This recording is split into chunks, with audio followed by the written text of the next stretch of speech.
वैसे कारक में मेरे ख्याल से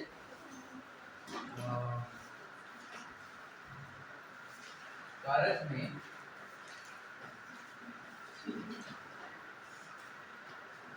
कर्ता कारक, कर्म कारक और तीसरा जो है ये तीन हमने शायद पढ़ा लिया। इन तीन को हमने इसमें बताया था कि जिसकी सहायता से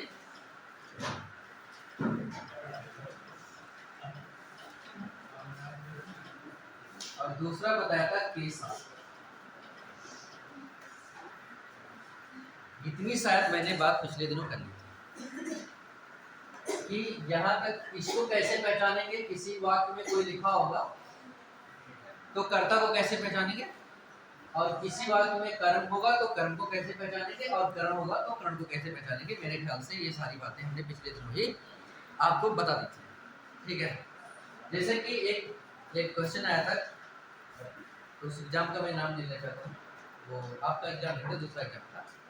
उसमें प्रश्न ये था कि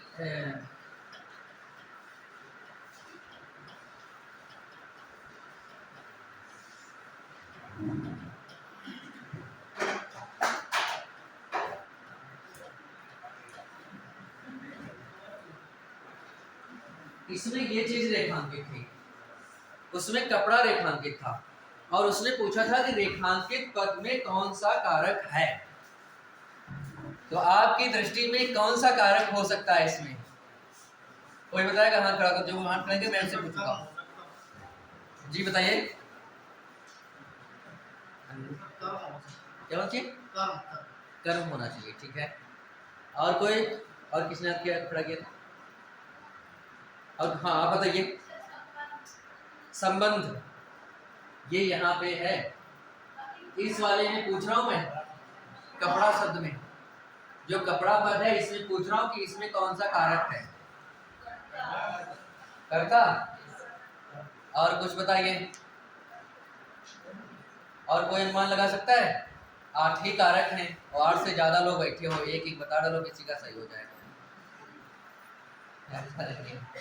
देखो मैंने ये बात पिछले दिनों ही बताई थी कि क्रिया को करने वाले को कर्ता कहते हैं। किसको कर्ता कहते हैं? करने वाले को। तो क्रिया को करना, इसमें क्रिया है कौन, पहले ये देखना है। तो क्रिया तो ये है ना, तो ये बताओ खरीदने का काम कौन कर रहा है? माँ। तो इसका मतलब कर्ता तो भाई ये हुआ ना, ये कर्ता हुआ, तो इसका मतलब है कि ये कर्ता एक ही होगा एक वाक्य में। ये भी तो बात है। कुछ संयुक्त वाक्य होते हैं जिसमें एक से अधिक कर्ता हो सकते हैं। ठीक है,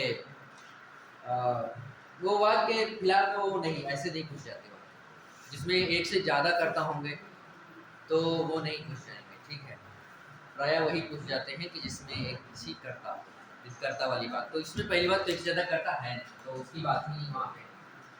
दूसरी बात ये है कि हमने पूछा है कपड़ा, तो कपड़ा जो है, मैंने कर्म क्या बताया था? मैंने कर्म में 2-3 बातें बताया था। मैंने कहा था कि गति वाली कोई क्रिया हो, कौन सी क्रिया? गति वाली क्रिया हो, तो उसमें हम क्रिया में प्रश्न करेंगे कपड़ा, और जो उत्तर मिलेगा वही कर्म होगा। ठीक बात है। और दूसरी बात, यदि गति वाली नहीं होगी, कोई दूसरे प्रकार की क्या कहते हैं क्रिया होगी, तो उसमें कहेंगे, उसमें प्रश्न करेंगे क्या, और जो उत्तर मिलेगा वो होगा कर्म। एक तो ये बताया था। दूसरा हमने ये कहा था कि वो कौन सी चीज है इस वाक्य भर में जिसके पूर्ण हो जाने पर क्रिया जो है रुक जाएगी। क्रिया को हम वही, जैसे कि वह घर जाता है, तो वह कौन सी चीज है कि जिसको, जिस स्थान पर या जिस कार्य के पूर्ण हो जाने पर क्रिया अपने आप रुक जाएगी, यानी क्रिया आगे नहीं होगी। यानी कि इसमें क्रिया है खरीदना, तो खरीदने का काम कब पूर्ण हो जाएगा, खरीदना कब बंद हो जाएगा, मुझे ये बताओ। ऐसा क्या खरीद लेंगे ये जहां पे फिर उसके बाद खरीदने की क्रिया बंद? यानी कि इस वाक्य के अनुसार जो खरीदे चाहे जहां से हो, हमको इससे मतलब नहीं है। इनको जहां जिस दुकान से पसंद आएगा वहां खरीदेंगे। लेकिन इन्होंने खरीदा क्या है, ये क्रिया जो की है वो कौन सा इसमें शब्द है जिसको कर लेने पर यह क्रिया पूर्ण हो जाएगी। मैंने आपसे क्या कहा कि राम घर जाता है, ये क्रिया है, ये क्रिया नहीं है। ये जाने की क्रिया कब रुक जाएगी, कब पूर्ण हो जाएगी, कब खत्म हो जाएगी, नहीं जा जाएगा, बस खत्म, रुक गए। जब वो यहाँ पे पहुंच जाए, कहाँ पहुंच जाए, इस वाले पे, तो ये वाला हो जाएगा कर्म। वैसे ही खरीदने की क्रिया कहाँ पे रुक जाएगी, जब ये कपड़ा, इस बात में दूसरी और बात ही नहीं है। ये थोड़ा लिखा है कि इसमें कपड़ा खरीदेंगे और क्या कहते हैं कि दूसरे प्रकार के और भी सौंदर्य प्रसाधन खरीदेंगे, ये सब लिखा ही नहीं, एक ही बात लिखी है, ठीक है। तो उसी बात को क्या कहते हैं कि बता देना है कि ये कर्म है।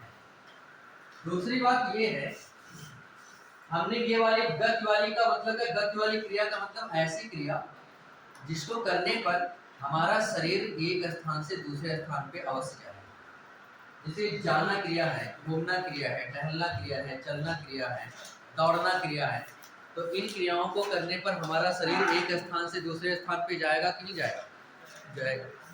तो ऐसी वाली क्रियाओं को गतिवाचक क्रिया कहते हैं, गति वाली क्रिया कहते हैं, ठीक बात है।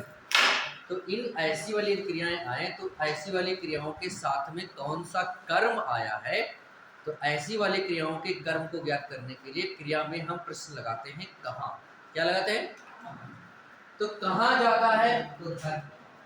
लेकिन ये जो खरीदना क्रिया है ना, ये गति वाली क्रिया नहीं है। जब आप खरीद रहे होते हैं तो एक स्थान से दूसरे स्थान पे जाने के लिए जरूरत नहीं है। खरीदने के लिए किसी स्थान से दूसरे स्थान पे जाए, ये ठीक बात है। लेकिन जब खरीदने का काम करने लगते हैं कहीं पे खड़े होकर, तब आपका शरीर एक स्थान से दूसरे स्थान पे जाए, ऐसा नहीं होता। तो ये गति वाली क्रिया के अलावा दूसरे प्रकार की क्रिया है। तो ऐसी क्रियाओं के साथ में हम क्या करते हैं, क्या प्रश्न करते हैं, क्या खरीदा, कपड़ा, क्या खरीदा, तो कपड़ा उत्तर हो गया। तो हमने ये दो चीजें बताई। तीसरी चीजें ये है कि आपको सभी कारक मालूम नहीं है अभी। जब सभी कारक मालूम हो जाए तो फिर कारकों में देख लेना चाहिए कि क्या इसमें कर्ता है या फिर कर्म है, सब प्रकार है, अपादान है, अधिकरण है, या दूसरे कारक नहीं है, तो इसका मतलब कर्म होगा। ये समस्या तब आती है जब ऐसी बात, ऐसा शब्द दिया गया हो, मुझे पूछा गया हो कि इस वाले में बताओ, और इस वाले में मुझे कारक चिन्ह नहीं है। क्या नहीं दिया गया है, कारक चिन्ह नहीं लगा है। जैसे कि इसके साथ में कारक चिन्ह लगा है, इसके साथ में कारक चिन्ह लगा है, तो मुझे ज्यादा दिक्कत नहीं होगी। से लगा है तो इसका मतलब है कि या तो ये कर्ण होगा और या तो फिर ये अपादान होगा, वो तो बाद में सीखेंगे। कर्ण वाले में ये होता है कि जिसकी सहायता से काम हो, और या फिर के साथ वाली बात हो, तभी कर्ण होगा। और अलग होने वाली बात होती है तो क्या होता है, अपादान। तो यहाँ पे इस ये जो है, ये कर्म से संबंध नहीं रखता है। तो हमसे पूछा तो ये गया है, ये पूछा ही नहीं गया है। तो ऐसी स्थिति में इसके साथ कोई चिन्ह नहीं लगा है। जब कोई चिन्ह नहीं लगा होता है तो वो दो ही चीज हो सकता है, या तो वो होगा कर्ता और या फिर होगा कर्म। क्या मेरी बात समझ पा रहे हैं? यदि कोई चिन्ह लगा है, कारक चिन्ह इतने पढ़े हो, कारक चिन्ह मैंने बताया भी थे, उस दिन लिखवाए भी थे पिछले दिनों में। लेकिन यदि कोई चिन्ह, कारक चिन्ह यदि लगा है, तो जो कारक चिन्ह लगा है उसके हिसाब से हमें समझ लेना है। और यदि कारक चिन्ह नहीं लगा है तो सिर्फ दो ही बातें हो सकती हैं, या तो वो करता है अथवा कर्म है, अथवा क्या है, तो बस दो ही बातें हैं। तो वो समझना सरल है। इतनी मैंने बातें बता डाली हैं, वो तो ठीक है। एक फालतू बात ये भी मैं समझूं कि यदि कारक चिन्ह उस पद के साथ में नहीं लगा है तो दो ही बातें हो सकती हैं, या तो वो कर्ता कारक होगा उस पद में, अथवा कर्म कारक होगा। तो इसको कैसे जानेंगे? तो क्रिया को करने वाला यदि है, क्रिया को यदि कर रहा है तो वो है कर्ता कारक, और क्रिया को नहीं कर रहा है तो इसका मतलब वो कर्म होगा। कुछ नहीं समझ में आ रहा तभी वो कर्मी होगा। मेरी बात समझ पाए हो? तो देखो, इसने इसके साथ में कारक चिन्ह लगाया, ने तो कर्ता हो गया, चिन्ह से भी पहचान लो। इसके साथ में से लगा है, तो करण है, ठीक है। बाजार से कपड़ा खरीदा, बाजार से कपड़ा अलग हो रहा है, कर्ण नहीं है। कौन सा है? अपादान है। अभी आप कर्ण नहीं पढ़े हो, लेकिन है इसमें अपादान, ठीक है। लेकिन इस वाले के साथ में चिन्ह नहीं लगा है, लगा है। और रही बात क्रिया, क्रिया के साथ में कोई चिन्ह नहीं लगा, क्योंकि तो मैंने पिछले दिन बता दिया कि दो प्रकार के शब्दों में कोई कारक होता ही नहीं है। एक मैंने बताया था अभिकारी जो शब्द होते हैं, अव्यय शब्द, उन शब्दों में कोई कारक नहीं होता। और दूसरा जो शब्द होता है वो होता है क्रिया, क्रिया में भी कोई कारक नहीं होता। तो ये तो क्रिया, इसमें कोई कारक होगा नहीं, तो बात ही खत्म है। कारक ही नहीं तो उसमें चिन्ह भी कभी नहीं होगा, तो क्रिया में कोई कारक नहीं। ये भी मैंने कहा था किसी क्रिया के साथ में कोई कारक चिन्ह लगा मिल जाए तो वो क्रिया क्रिया नहीं रह जाती है, फिर वो क्या हो जाती है? भाववाचक संज्ञा हो जाती है। और फिर जो कारक चिन्ह लगा होगा वही उस क्रिया में कारक होगा, वो क्रिया नहीं रह जाती बल्कि वो भाववाचक संज्ञा हो जाती है। तो इसमें कोई कारक नहीं होगा, इसमें चिन्ह नहीं लगा है, तो या तो ये कर्ता होगा और या तो ये कर्म होगा। यही तो मैंने कहा, जिस पद के साथ में कोई चिन्ह ना लगा हो, कोई कारक चिन्ह ना लगा हो, तो उसमें दो ही बातें हो सकती हैं, या तो कर्ता कारक होगा उसमें और अथवा कर्म कारक होगा, ठीक है। तो फिर कर्ता कारक में हमने कहा कि क्रिया को करने वाले को कर्ता कहते हैं। तो ये जो कपड़ा है ये क्रिया को नहीं कर रहा है, खरीदने का काम कपड़ा कर रहा है नहीं, खरीदने का काम कौन कर रहा है? माँ कर रही है। तो कर्ता तो ये है, चिन्ह भी लगा है, ठीक है। तो क्रिया को करने वाला कर्ता है और शेष उसमें जिसमें नहीं लगा है तो बचा क्या? कर्म ही है। ये ठीक है, जुगाड़ है। यदि नहीं समझ में आ रहा है तो भी कोई बात नहीं है, मैंने इतनी ही बात कही है ना, दो ही तो बातें मैंने कही हैं। वैसे तो सभी कारकों के साथ में चिन्ह लगे रहते हैं, जितने भी कारक होंगे तो जिसमें जो कारक होगा उसमें चिन्ह लगा रहेगा। चिन्ह के आधार पर भी पहचानने में दिक्कत हो वो अलग बात है, ठीक है, लेकिन चिन्ह जरूर लगा रहेगा। चिन्ह केवल दो ही में नहीं लगा रहता है, एक कौन सा है? कर्ता, कभी कभी लगा रहता है लेकिन कभी कभी ज़्यादातर नहीं भी लगा रहता, तो नहीं लगने वाली बात है ना। तो फिर या तो होगा कर्ता और या होगा कर्म। तो कर्ता होगा वही जो क्रिया को करने वाला होगा, तो यहाँ पे क्रिया को करने वाला है नहीं, और कर्म वो होगा, फिर शेष वही बच गया, ठीक है। तो यहाँ पे आप बात समझिए, मेरे समझ से कुछ बातें समझ पाए। कर्म तक मैंने बात कर ली थी, आज मुझे जो बात करनी है वो है करनी है अपादान, नहीं संप्रदान, क्योंकि कर्ण के बाद कौन सा आएगा? संप्रदान, संप्रदान। तो यहाँ पे देखिए संप्रदान का है।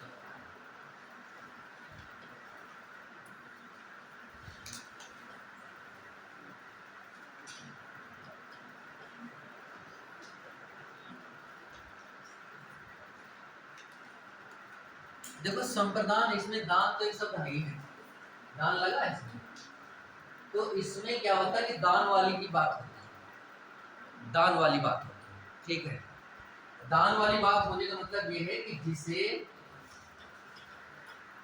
दान दिया जाए, जिसे दान दिया जाए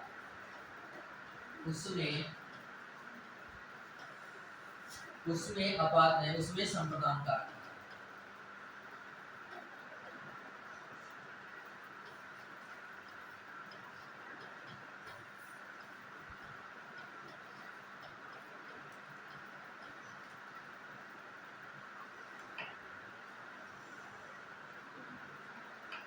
ये तो इसकी परिभाषा है, किसकी? संप्रदान कारक। संप्रदान कारक किसमें होगा? जिसको दान दिया जाए, जो दान दे रहा है, देना एक क्रिया है, दान देना एक क्रिया है, तो क्रिया को जो कर रहा है, अभी मैंने बताया, पिछले दिन भी मैंने बताया था कि क्रिया को करने वाले को तो कर्ता कहते हैं, तो जो दान दे रहा है वो तो कर्ता होगा, देने का काम कर रहा है तो करता है। लेकिन जिसको दिया जाएगा, जिसको दिया जाए, दान दिया जाए, अब ये दान वाली बात मैं क्यों कर रहा हूँ, इसी की तो व्याख्या मुझे करनी है, ठीक है।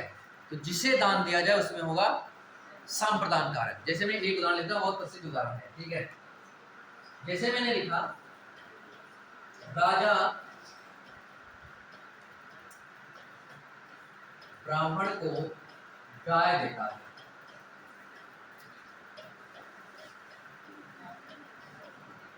तो देखिएगा देता है, तो यहाँ पे देने की क्रिया है कि नहीं क्रिया है? तो एक बात साफ साफ समझ लीजिए कि संप्रदान कारक वही होगा जिसके साथ में देना क्रिया लगी होगी। कौन सी क्रिया होगी? देना के अलावा कोई में संप्रदान नहीं होगा। बस इतनी बात सीधी सी। और जो दान दे रहा है, देने का काम कर रहा है, देने की क्रिया को कर रहा है, तो क्रिया को करने वाले को कर्ता कहते हैं। यह बहुत पुराने से पढ़ते आ रहे हैं। तो दे कौन रहा है? राजा दे रहा है, तो राजा तो करता हुआ, सीधी सी बात है ना, राजा क्या हुआ? करता हुआ। लेकिन दे किसको रहा है? यहाँ पे लिखा जाए जिसे दान दिया जाए, ये मेन बात है। तो दान दिया किसको जा रहा है? तो इनको दान दिया जा रहा है, नहीं दिया जा रहा है। तो फिर इसी में ये वाला जो शब्द है गे शब्द, इसमें संप्रदान कारक हुआ या होता है संप्रदान कारक। ठीक है, मेरी बात समझ पा रहे हो? है ना? तो यहाँ पे संप्रदान कारक होता है। क्रिया में तो कोई कारक होता नहीं, ये तो बात बहुत पहले समझ चुके हैं। इसमें कौन सा कारक है? कर्म कारक है, सीधी सी बात है। मैंने कहा था कि जिसमें कोई कारक ना हो, कारक चिन्ह ना हो, जिसके साथ में कोई कारक चिन्ह ना हो। तो तुम देख रहे हो कि इसके साथ में देखो कारक चिन्ह नहीं है। मैंने कहा दो के साथ में कारक चिन्ह नहीं होते हैं प्रायः। एक है कर्ता और दूसरा है कर्म। कारक चिन्ह हो भी सकता है।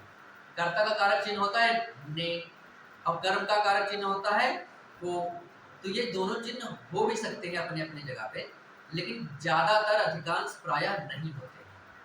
तो जो कारक चिन्ह यदि किसी पद के साथ में नहीं लगा है, तो समझ लेना कि या तो ये कर्ता होगा अथवा ये कर्म होगा। बस दो ही जगहों पे आपका दिमाग जाना चाहिए, तीसरे जगह पे दिमाग भटकाने की जरूरत नहीं है। ठीक है, दो ही जगह पे कि या तो इसमें कर्म होगा अथवा इसमें कर्ता होगा। यदि ये वाला शब्द क्रिया को करने वाला है तो कर्ता है, और यदि क्रिया को करने वाला नहीं है तो वही एक बचा कर्म, तो वही है। देखो इसके साथ भी कारक चिन्ह ने नहीं लगा है क्या? लेकिन ये क्रिया को करने वाला है, तो ये होगा कर्ता। दूसरी बात, इसके साथ भी चिन्ह नहीं लगा है, लेकिन ये क्रिया को करने वाला नहीं है, देने का काम गाय नहीं कर रही है ना? तो इसलिए ये क्या हो गई? कर्म हो गया। मेरी बात समझ पा रहे होंगे सारे? ठीक है, तो यहाँ पे ब्राह्मण। अब बात ये तो ये संप्रदान है। दूसरी बात, अब मैं दो व्याख्यान और करूंगा, केवल देने से काम चलेगा। ठीक है, यहाँ पे जो बात आई है ये वाली, ये क्यों आई? इसका बहुत बड़ा मतलब है, क्योंकि देना दो अर्थों में अर्थ हो सकता है, कई अर्थों में। मैं आपको बताना चाहता हूँ कि जो देना है वो कई अर्थों में हो सकता है। वो कैसे? देना, मैं किसी को दान दे सकता हूँ, और दान देने का भाव समझ रहे हो ना? भाव समझना है, सारा अर्थ समझना है, मूल अर्थ, मूल भाव, मूल अर्थ, है ना? दान देने का मतलब ये होता है कि एक बार जो मैंने दे दिया उसको न दोबारा मैं मांगूंगा, और न तुम दोगे तो मैं लूंगा। ठीक है, अब जब दान दे दिए तो क्यों लूंगा मैं? ये भी तो बात है। और दान दे दिया तो मैं मांगूंगा क्यों? तो ये भाव इसमें है। दूसरा देखो, देने वाली क्रिया और जगह भी आ सकती है। देने वाली क्रिया उधार देने में भी हो सकती है, नहीं हो सकती है? उधार में हो सकती है, ऋण यानी कर्ज में हो सकती है, नहीं हो सकती है क्या? उधार में भी हो सकती है। उधार का मतलब है कि मैंने दिया, आप दे दीजिए, जितना दिया उतना दे दीजिए। और कर्ज का मतलब ये होता है कि जितना दिन उससे बढ़ा के ब्याज लगेगा नहीं। तो कर्ज का मतलब यही हुआ, और उतना ही देना हो तो फिर वो ऋण नहीं, कर्ज नहीं कहा जाएगा, फिर तो उधार हो गया, है ना? तो एक तो ये उधार देने वाली बात हो गई, दूसरे ऋण देने वाली बात हो गई। तीसरा ऐसी बात हो सकती है कि हमको ये पता न चल पाए कि भ्रम वाली स्थिति हो। कौन सी स्थिति हो? हमको ये पता नहीं चल पाया, ऐसा वाक्य लिखा हो कि मुझे ना पता चल पाया कि ये ऋण है, कर्ज दिया गया है, उधार दिया गया है कि दान दिया गया है। ऐसे भी तो वाक्य हो सकते हैं। जैसे मैंने लिखा कि मोहन हरि को रुपए देता है। देखो देने वाली तो बात आ ही गई, और जहां पे देने वाली ये क्रिया आ जाए तो वहां पे संप्रदान पे आपका दिमाग जाना चाहिए। ठीक है, तो यहाँ पे बात ये है कि जैसे उसने कहा ये जो हरि लिखा है, इसमें बताओ कौन सा कारक है? तो इसमें देखो चिन्ह लगा है को। चिन्ह क्या लगा है? को। लेकिन बात ये है कि को चिन्ह दो का होता है। किसका होता है? एक को चिन्ह दो का होता है, एक होता है कर्म का और दूसरा होता है संप्रदान का। यही तो बात है।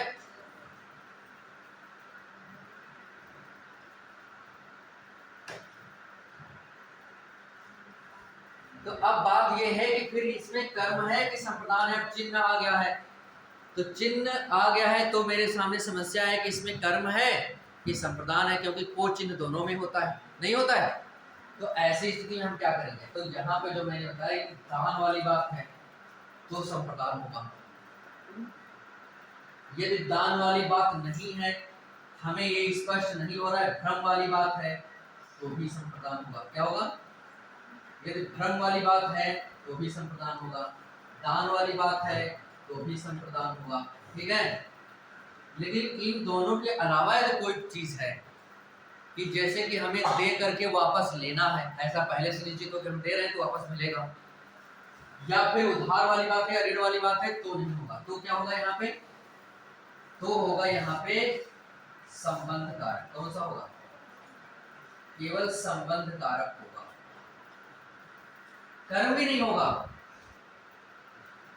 संप्रदान भी नहीं होगा, संबंध होगा, एक नया कारक होगा। जैसे मैं उदाहरण लिखूं, जैसे मैंने ये लिखा है कि मोहन हरि को रुपए देता है, मुझे ये बताओ क्या लग रहा है कि तुम्हें ये उधार देता है कि कर्ज में देता है कि दान में देता है? तुमको लग क्या रहा है? आपको क्या लग रहा है? आपके एक छोटे मतलब कि बहुत ही सरल सोच में, मतलब ज्यादा दिमाग लगा कि नहीं, बहुत थोड़ा सोच के, छोटा सोच करके तुम्हें क्या लग रहा है कि क्या हो सकता है? ये है उधार वाली बात हो सकती है। और कोई बताइए क्या हो सकता है? ये जो वाक्य लिखा है नीचे, मोहन हरि को रुपए देता है, तो ये देने वाली जो बात है ना, ये क्या है? ये उधार है, कर्ज है कि दान है कि क्या है? आप किस समझ ले आओ। मैं हाँ हाँ, दोनों में से कोई नहीं। तो वो कैसे भ्रम है? भ्रम वाली बात है। हाँ, भ्रम वाली बात है, एकदम सही पहचान गए, एकदम सही पहचाना आपने, भ्रम वाली बात है। तो इसका मतलब यदि भ्रम वाली बात है तो ये होगा संप्रदान। ये होगा क्या? और इसमें संप्रदान है ही है। देखो अब मैंने ये उदाहरण लिया है, ये उदाहरण अभी पिछली बार उत्तर प्रदेश लेखपाल की परीक्षा हुई थी 31 अगस्त को, किसी ने दिया था क्या? अच्छा, तो उसमें प्रश्न आया था ना। तो उसमें ये है कि ये वाला, इस वाले में यूट्यूब पे भी और बहुत विभिन्न बड़े बड़े विद्वान लोग बता रहे थे कि नहीं, इसमें क्या है, इसमें कर्म कारक है, नहीं इसमें संप्रदान कारक है, और आयोग ने संप्रदान माना भी है।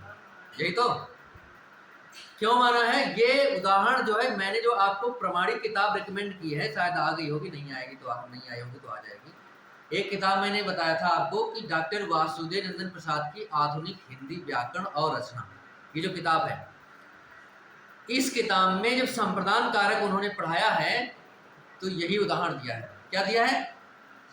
यही उदाहरण इसमें लिखा है, और डायरेक्ट वही उदाहरण पूछ लिया उस परीक्षा में, एकदम कोई इधर से उधर हेर फेर तनिक भी नहीं है, एक भी शब्द का। मेरी बात समझ पा रहे हैं? तो वो इसमें सीधे सीधे किताब में बताया गया है, और उसका नियम भी सीधे सीधे है। नियम क्या है? दान वाली बात हो या भ्रम वाली बात हो, जब भ्रम वाली बात हो ना तो दान ही माना जाता है। अब ऐसे समझ लो कि जब कोई चीज, कोई किताब, कोई धन बैंक में जमा हो या किसी जिम्मेदार के पास जमा हो, या मान लो तुम्हारे पास जमा हो, उसका कोई वारिस ही ना मिले, तुमने, तुम्हारा है कि तुम्हारा है कि तुम्हारा पैसा है, तो क्या होगा? किसी को नहीं मिलेगा, बैंक सब जब्त कर लेगा। होता है कि नहीं होता है? तो वो फिर क्या माना जाएगा? दान ही माना जाएगा। हाँ, जब किसी का निर्णय नहीं हुआ, जैसे मान लो यहाँ पे कलम गिर जाए किसी का, किसका कलम है मैं पूछूं आपसे, कोई बताया नहीं कि मेरा कलम है, अब किसी का नहीं है तो क्या दान हो गया? मेरा हो या किसी का हो गया, है कि नहीं? तो वैसे ही जब भ्रम वाली बात है तो दान भी मान लिया जाता है, और फिर उसमें कौन सा कारक माना जाएगा? सब। मेरी बात समझ पा रहे हैं? लेकिन उधार वाली बात है, जैसे ऐसे कुछ लिखा होता,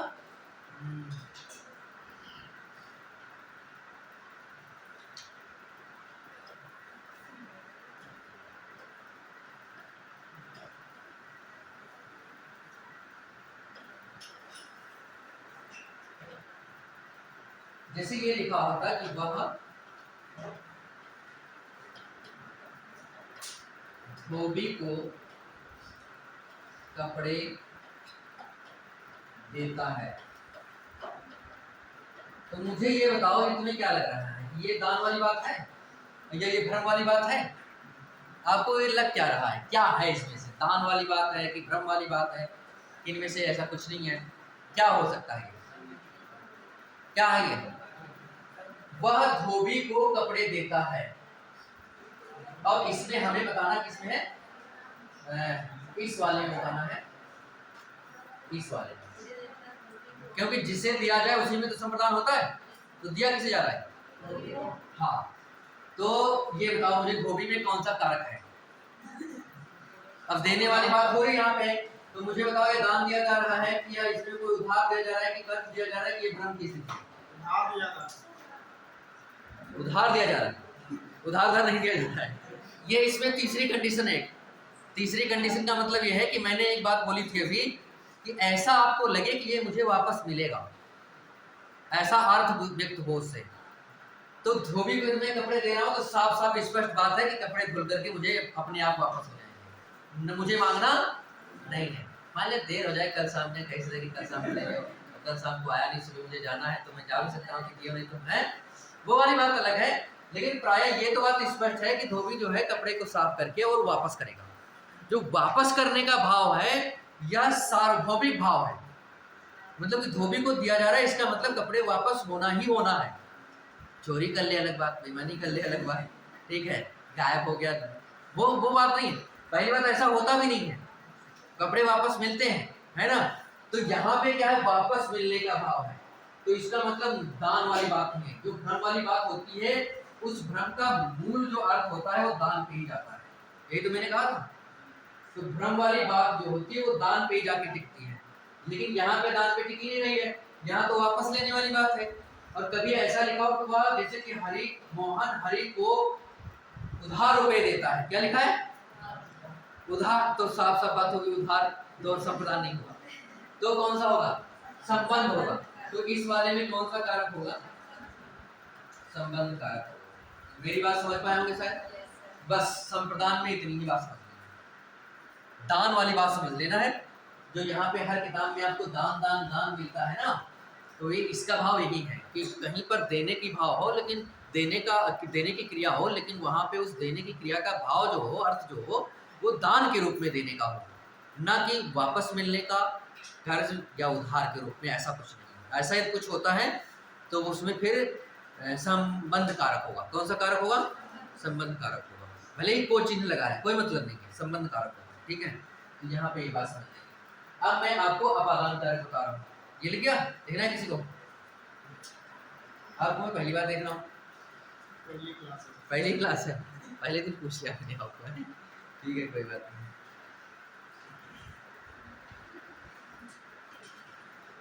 अपादान कारक देखिएगा, देखो अपादान का मतलब ही होता है अलगाव। क्या मतलब होता है? अपादान का मतलब अलग होना। तो अलग होने के अर्थ में फिर जिससे अलग हुआ जाए, क्या हुआ जाए? जिससे अलग हुआ जाए।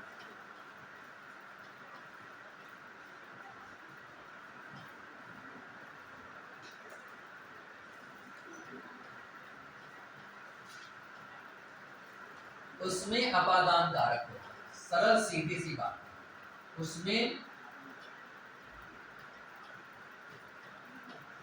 अपादान कारक होता है।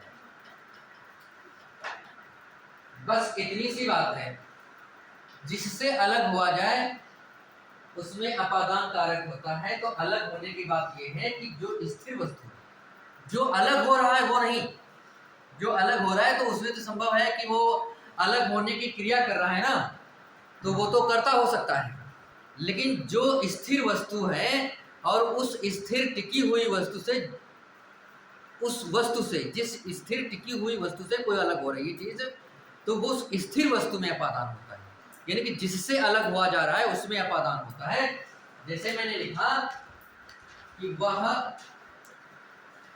बस से उतरता है, वह बस से उतरता है, ठीक है। तो देखो बस इससे अलग हुआ जाना, बस तो अपनी जगह पे स्थिर है भाई, बस रुकेगी तभी तो कोई उतरेगा, है ना। एक लड़के ने पूछा था मुझसे बहुत पहले, थोड़ा 2-3 साल पहले, कोरोना से पहले जब क्लास चलती थी, तो उसमें जो है यूपीपी और यूपी टेट की बहुत भयंकर वैकेंसी थी, मतलब दोनों बहुत वैकेंसीज और सिमिलर टाइम, क्या कहते हैं कि एक ही समय में चल रही थी दोनों। तो उसमें स्टूडेंट कोचिंग्स में बहुत हुआ करते थे, तो उसमें सुबह शाम को पढ़ाना रहता था बहुत ज़्यादा, मतलब कि 8-9 घंटा पढ़ाते थे दिन भर। तो कौन सी कोचिंग पढ़ाते थे ये नाम नहीं लूँगा, ठीक है। कौन सी कोचिंग पढ़ाते थे ये नाम नहीं लूँगा, क्योंकि यहाँ बहुत लोग जानते होंगे। तो कहने का मतलब है कि वहाँ पे क्या है कि एक लड़के ने, जब मैंने ये बताया कि वह बस से उतरता है, बस देखो जब उतर रहा है तो फिर ये स्थिर है, रुकी हुई है, तो स्थिर वस्तु से जो अलग होती है उसमें अपादान कारक होता है। तो उस लड़के ने कहा सर ये बताइए कि वह चलती बस से कूद गया। ठीक है, इस वाले में मुझे कारक बताइए। तो अब बात तो देखो, स्थिर को तो समझने के लिए कहा गया है ना, ध्रुवम पायपादानम ये सूत्र है, तो स्थिर वाली बात तो समझने के लिए कहा गया। मूल अर्थ जो है इसका वो है अलग होने वाली बात, जिससे अलग होने, भले चलती हुई बस है और चलती बस से कूद गया, तो बस उसमें रुकी हुई नहीं थी, स्थिर नहीं थी, चल ही रही थी, लेकिन अलग तो वो बस ही से हुआ ना, है ना। तो जिससे अलग हो जाए, बस मेन बात ये आपको जानना है, ऐसा भी कुछ हो तो समझ लेना। तो जिससे अलग होने की बात हो, अलग, है ना, उसमें अपादान कारक समझिए। जैसे मैं दूसरा उदाहरण देता हूँ, जैसे लिखा, ये वाला बहुत बड़ा प्रसिद्ध उदाहरण है कि पेड़ से पत्ते गिरते हैं, पत्ता गिरता है ना, बहुवचन में चलेंगे, पत्ते गिरते हैं, इसलिए क्योंकि पत्ते बहुत से गिर सकते हैं, पेड़ से पत्ते गिरते हैं। तो यहाँ पे पेड़ से पत्ते गिरते हैं, जो गिर रहा है वो तो करता हुआ, है ना, लेकिन किससे गिर रहे हैं, पेड़ से, इससे अलग हो रहे हैं। तो ये वाला जो शब्द है इसमें अपादान कारक है। तो यहाँ से, या पत्ते की जगह पे फल गिरते हैं, पत्ता बहुत गिर लिया, फल भी गिरना चाहिए, है ना। तो कहने का मतलब ये है, कुछ भी ऐसा लिखाओ निकलने के भी अर्थ में हो, जैसे कि एक स्थान से दूसरे स्थान पे, तो जैसे कि अब जैसे मैंने ये उदाहरण दिया था, मैंने आपको ये उदाहरण बता रहा हूँ, मैंने गंगा हिमालय से निकलती है, गंगा हिमालय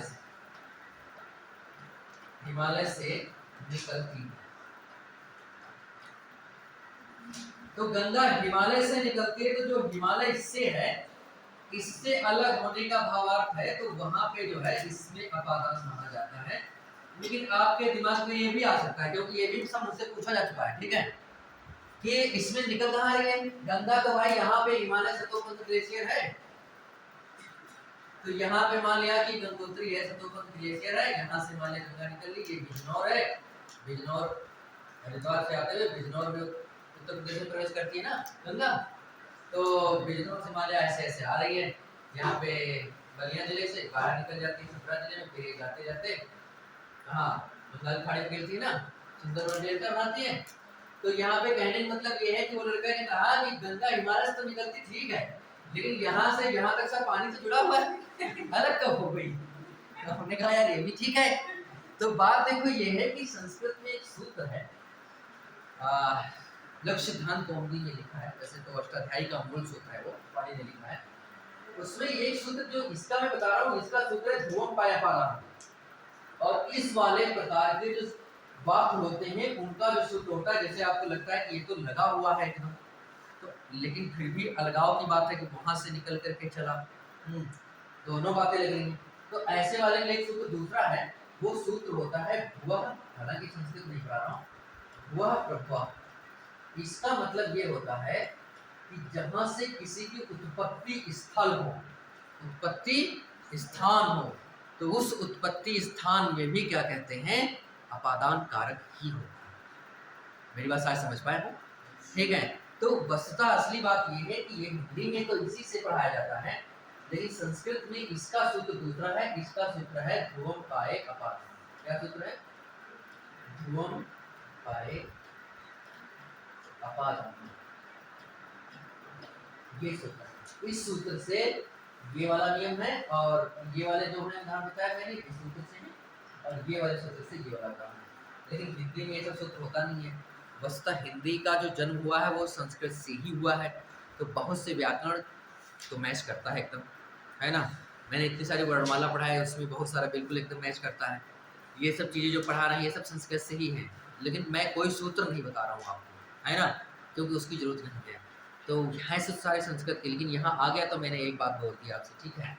तो कहने का मतलब ऐसा है, कुछ बात आपके मन में हो कि ये हिमालय से तो निकलती है लेकिन अलग कहाँ हो रही है, तो इसके अलग इसका नियम ये भी होता है कि जो उत्पत्ति स्थल है, तो उत्पत्ति स्थल से कोई निकल रही चीज़ है तो वो क्या कहते हैं, अपादान कारक के अंतर्गत ही आती है। लेकिन अपादान कारक का जो मूल नियम आपके पाठ्यक्रम में है वो वही वाला है, ऊपर वाला। लेकिन गंगा हिमालय से निकलते, ये बड़ा इंपॉर्टेंट वाक्य है, ये आपकी परीक्षा में पूछा भी जा चुका है मेरे ख्याल से, ठीक है। तो इसलिए इसको जानना बहुत जरूरी था, तो इस तरह से आप इस दूसरा मैं आपको बताऊं एक बात, ऐसा भी हो जाता है, ये तो बहुत अच्छा है। तो देखो दूसरी बात ये है कि इसमें एक बात और है कि जैसे कभी से वाली बात लिखा है, से वाली बात में दो चीजें होती हैं, एक होता है करण और एक क्या होता है अपादान, ये तो होता है।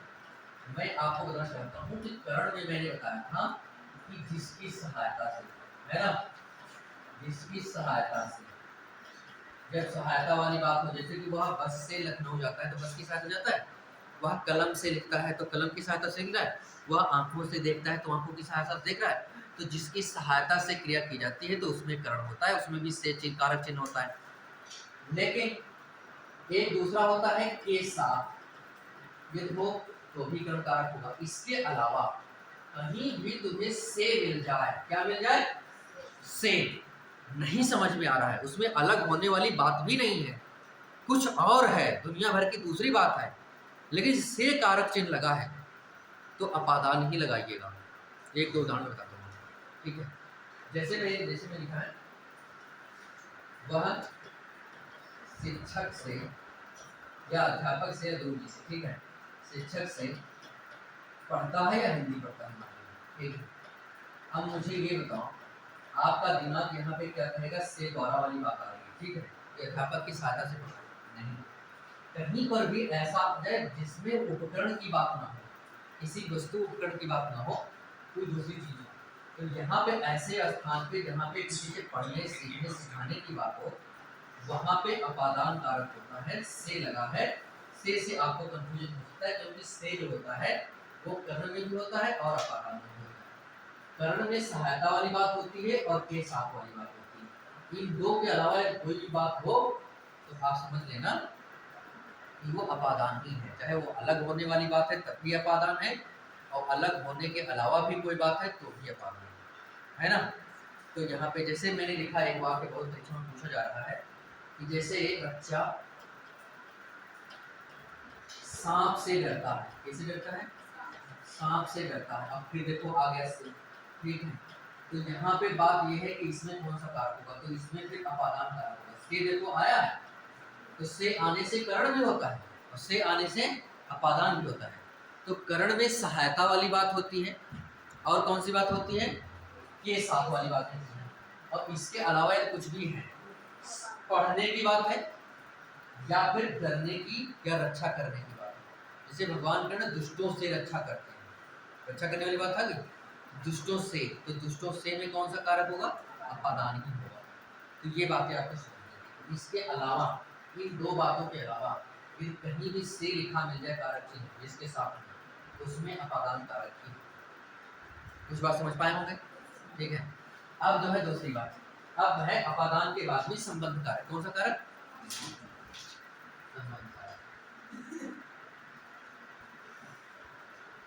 संबंध कारक, ये छठा होगा। कारकों को पढ़ाने के बाद में मुझे सर्वनाम पढ़ाना है।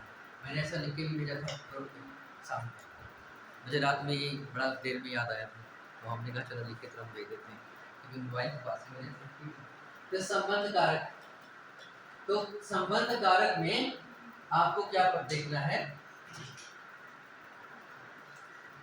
कि इतनी चीजें ना लें। जैसे कि इसमें क्या होता है कि जैसे का की रा की रे, ये प्रयोग होते हैं इसमें। दूसरा ना ना नी ने, नानी ने कारक चिन्हों के बाद, चिन्हों के बाद, चिन्हों के बाद कोई अव्यय शब्द ना आए, अव्यय पद न आए, न होने पर, न होने पर संबंध कारक।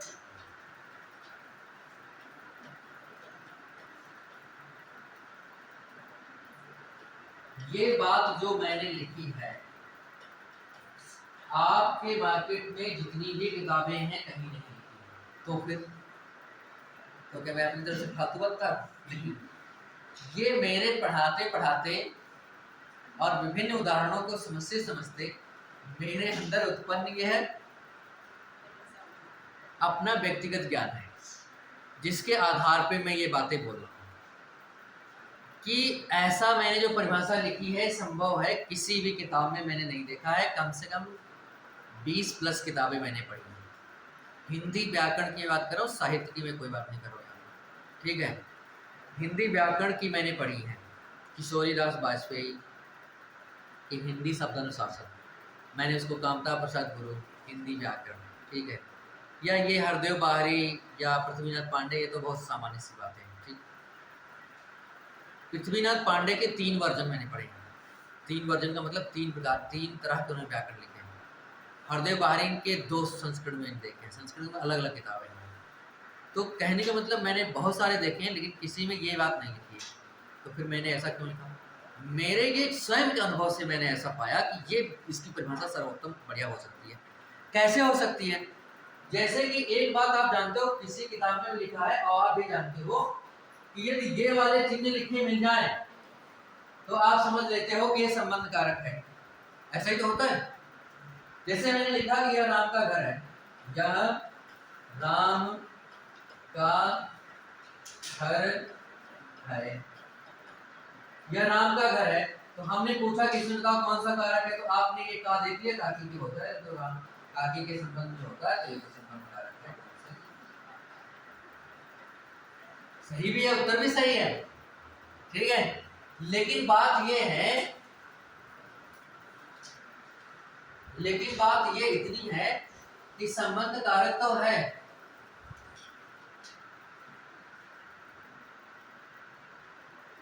अब बात यह है कि इसमें संबंध कारक तो है, ये तो बात इतनी ठीक है। लेकिन बात सबसे महत्वपूर्ण ये है कि मैं ऐसा ये वाक्य ना देकर के मैं ये लिख दूं,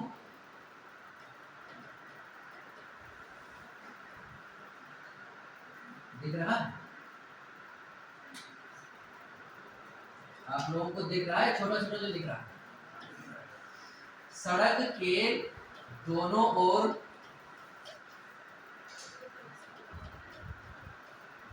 पेड़ हैं, वृक्ष हैं।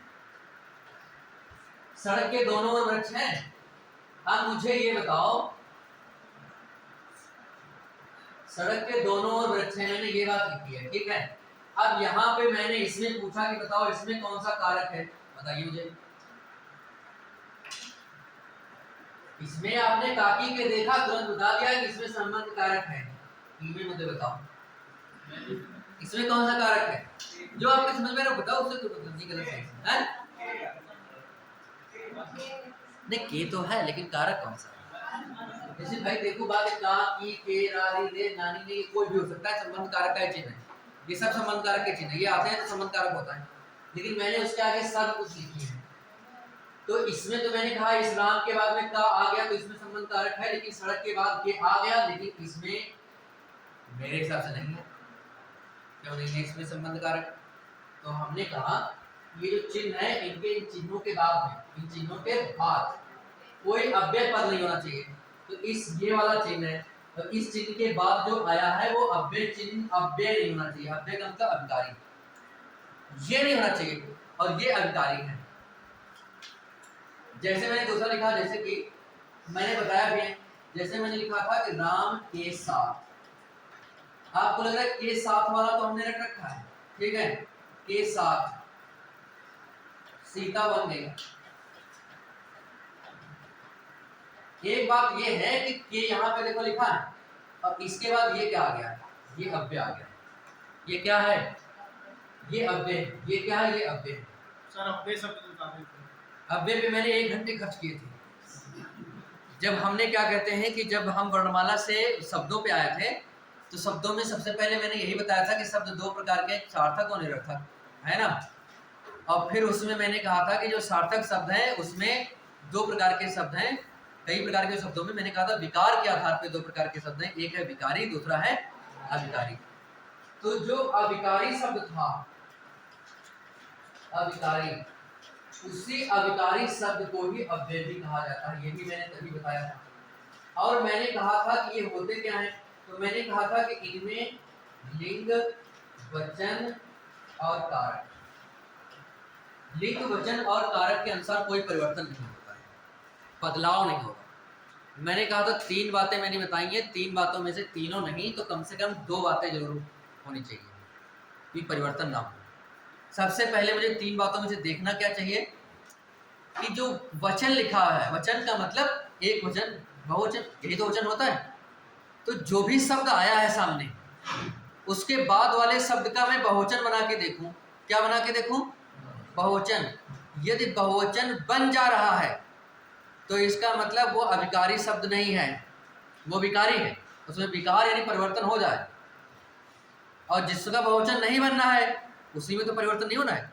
जिसमें लिंग, वचन और कारक के अनुसार परिवर्तन ना हो उसे ही तो अविकारी कहेंगे। तो परिवर्तन करके देखो, जैसे मैंने लिखा था राम का घर, का के बाद में कौन सा शब्द आया था, घर, और घर का बहुवचन बनाओगे तो क्या बनेगा, घरों। तो इसका मतलब ये विकारी शब्द है, अविकारी शब्द नहीं है। कह रहा है कि अव्यय पद नहीं होना चाहिए, तो यहाँ पे अव्यय पद अविकारी शब्द नहीं है, कोई दूसरा शब्द है बात। यहाँ पे क्या है, के बाद में दोनों ओर, दोनों ओर का बहुवचन बता के दिखाओ मुझे। दोनों ओर का बहुवचन बनेगा, के साथ, साथ का बहुवचन बताओ, नहीं बनेगा, है ना। तो इसका मतलब यदि इन वाले शब्दों के बाद में कोई ऐसा शब्द आए जिस जो अव्यय है, अव्यय का मतलब है कि पहले नंबर पे बहुवचन बना के ही देखोगे। यदि उस शब्द का बहुवचन नहीं बन रहा तो इसका मतलब वो अव्यय है, और यदि अव्यय है तो इसका मतलब वो जो है उसमें संबंध कारक नहीं है, उसमें संबंध कारक नहीं है। फिर क्या होगा, फिर दूसरा कुछ होगा, जैसे कि के साथ होगा तो कर्ण कारक होगा। अब मैं उसके लिए मैं बता भी दूंगा कौन सा क्या हो सकता है, ठीक है। लेकिन इतनी बात पहले ये समझ लो कि कारक चिन्हों के बाद कोई अव्यय पद ना होने पर, अव्यय देखो ये नहीं है, ये व्यय है, यानी कि विकारी है, ये अविकारी नहीं है, इसलिए यहाँ पे संबंध हुआ, होने पर संबंध कारक होता है। यदि काकी के रारी रे के बाद में कोई ऐसा शब्द आया है जो अविकारी है तो ये वाले में अव्यय नहीं होगा, ये वाले में संबंध कारक नहीं होगा, कुछ और होगा तो क्या होगा मैं बताता हूँ। जैसे कि के लिखा है, के बाद में क्या आ गया, साथ शब्द आया है, ये शब्द अव्यय शब्द है, अविकारी शब्द है। यदि अविकारी नहीं होता, ना होने पर संबंध कारक होता है, अगर है तो संबंध कारक नहीं, इसमें कुछ और होगा। ये वाला वाक्य यूपी टीजीटी और सीबीटी हिंदी में कई बार पूछा जाता है। ये वाला वाक्य जो मैंने लिखा है, सड़क के दोनों, इसमें पूछा है कौन सा कारक। अब मैं बताता हूँ आपको, जैसे लिखा है दोनों ओर, क्या लिखा है, दोनों ओर, या लिखा है चारों ओर, या लिखा है चारों ओर, या लिखा है के पास या के निकट, ठीक है। तो ऐसा यदि कहीं पे लिखा है तो उसमें होता है कर्म का, कौन सा होता है, कर्म का। दूसरी बात ये लिखा है के साथ, क्या लिखा है, के साथ, या फिर लिखा है के बिना, तो ऐसे वालों स्थानों पे होता है कर्म का। हालांकि बिना वाला तो एक ऐसा शब्द है जिसमें और भी हो जाते हैं, ठीक है। लेकिन करण कारक मैंने एक बात लिखी है। तो यहाँ पे बात समझना है, के दोनों ओर, के चारों ओर, के पास जैसा है तो उसमें करण कारक होगा। तो देखो सड़क के दोनों ओर, तो के दोनों ओर, तो किसके दोनों ओर है? सड़क के, तो सड़क में इसमें करण कारक होगा। इसमें कौन सा कारक होगा? के साथ है तो इसमें करण कारक होगा। ये मैंने पिछले में बताया भी, करण कारक वाले है कि नहीं? तो ये बात याद रखना है। तो यहाँ राम का घर है तो यहाँ पे संबंध कारक है, लेकिन यदि ताकि के बाद में कोई ऐसा शब्द आ जाता है जो अव्यय शब्द है, तो फिर ताकि के पहले वाला जो शब्द है उसमें संबंध कारक नहीं होगा। तो फिर होगा क्या? यदि ऐसा आएगा तो कर्म होगा और ऐसा आएगा तो कर्म। ये बात ऐसे डायरेक्ट याद कर सकते हैं, ऐसा समझ में आएगा। तो ये तो संबंध कारक का है। तो ये परिभाषा जो है इसकी सटीक परिभाषा है। और इसमें कोई विशेष बात नहीं। हाँ, मैंने ताकि के बताया है आपको ये वाला, जैसे दारिद्र्य में बता दूं आपको।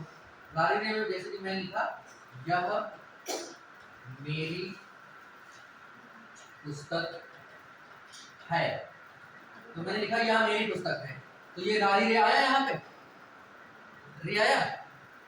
तो इसके बाद में जो शब्द आया है ये पुस्तक आया है। अब पुस्तक को मुझे जांच कर लेनी है कि अव्यय पद नहीं हो। ऐसा ही तो है, क्या नहीं होना चाहिए? अव्यय पद नहीं होना चाहिए। ये तो बात है। तो बताओ पुस्तक अव्यय पद है कि नहीं है? पुस्तक अव्यय है कि नहीं है? अव्यय नहीं है। क्यों? क्योंकि इसका बहुवचन बनना है ना? इसका पुस्तकें हो रहा है, तो इसका मतलब इसका ये अव्यय नहीं है। और यदि अव्यय पद न होने पर संबंध होगा तो इसका मतलब ये होगा संबंध कारक। और यदि इसमें अव्यय पद होता तो संबंध कारक नहीं होता, कोई दूसरा होता, है कि नहीं? तो शायद समझ पाए होंगे। हाँ, तो इसको लिख भी लीजिएगा, बाद में समझिएगा, और अपनी किताब में जितने उदाहरण देखे हो उनको देखेगा। दूसरी बात, ये आपकी परीक्षा में तो आता ही है, ठीक है, 1 नंबर का आएगा, गलती हो जाएगा, तब भी 33 नंबर तो पाना है, ठीक है। तो इधर से मिल ही जाता है 100 में 33। किसी की मैथ ठीक होगी तो मैथ के 20 नंबर होते हैं, जिसकी मैथ ठीक होगी तो रीजनिंग के 20 नंबर होते हैं, तो रीजनिंग मैथ में पास हो जाएगा 33 नंबर। हिंदी में 2 4 10 15 तो मालूम ही होंगे, ठीक है।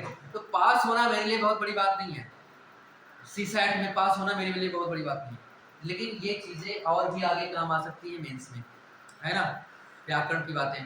दूसरे ये है कि समीक्षा अधिकारी में भी ये तो शायद उसमें ऑप्शन नहीं है, उसमें पासिंग मार्क नहीं है, उसमें तो नंबर जुड़ते हैं ना। समीक्षा अधिकारी में जो हिंदी पूछते हैं उसमें नंबर जुड़ते हैं, लेकिन ये वाला टॉपिक शायद समीक्षा अधिकारी में है नहीं, ये नहीं है। लेकिन दूसरी जो परीक्षाएं बहुत सारी हैं उसमें कारक वाला टॉपिक जरूर होता है, लेकिन CSAT में ये टॉपिक है। तो संबंध कारक के बाद में एक बचता है कौन सा? अधिकरण कारक। ये तो है। तो अधिकरण कारक को मैं देख लेता हूँ जल्दी से।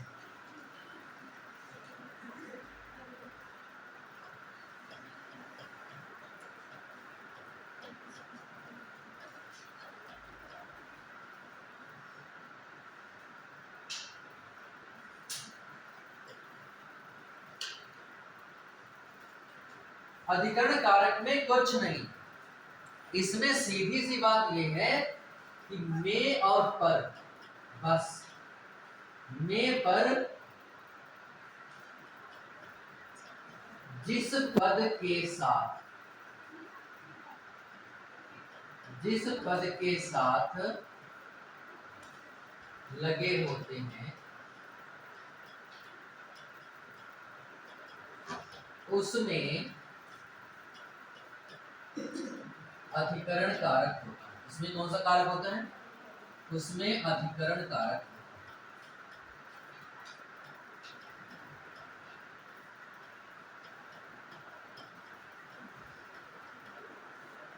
बस में पर चिन्ह लिखा दिखाई मिल जाए, कुछ नहीं सोचना है, कुछ नहीं सोचना है, इससे ज्यादा कुछ इसमें है ही नहीं। बस में कहीं लिखा मिल जाए या पर लिखा मिल जाए। जैसे मैंने लिखा कि चिड़िया पेड़ पर बैठी है, चिड़िया पेड़ पर बैठी है, तो जिसके साथ में लिखा मिल जाए, तो ये पर जो कारक चिन्ह है किसके साथ में लगा हुआ है? पेड़ के साथ में, ये तो है। तो बस समझ लेना कि पेड़ में अधिकरण कारक है। कौन सा कारक है?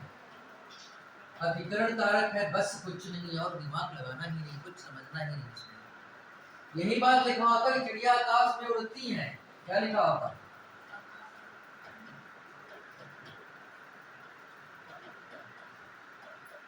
चिड़िया आकाश में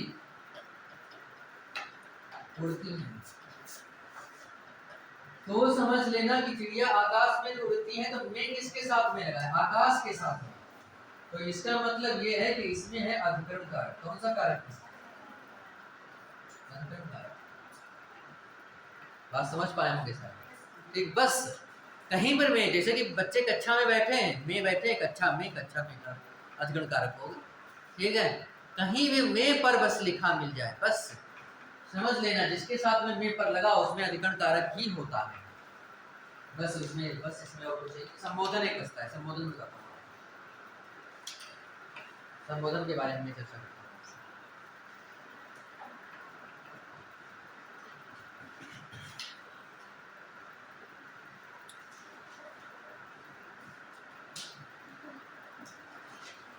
बिगाड़ है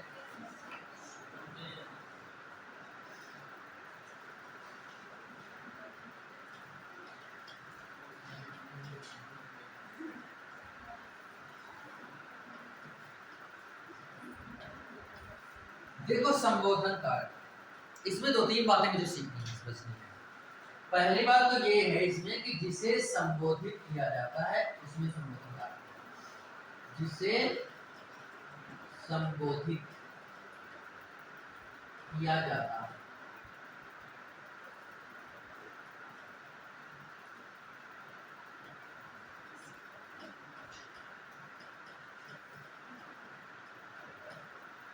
उसमें संबोधन कारक होता है। मैंने आगे छोड़ दिया है, आगे लिख लेना, ठीक है।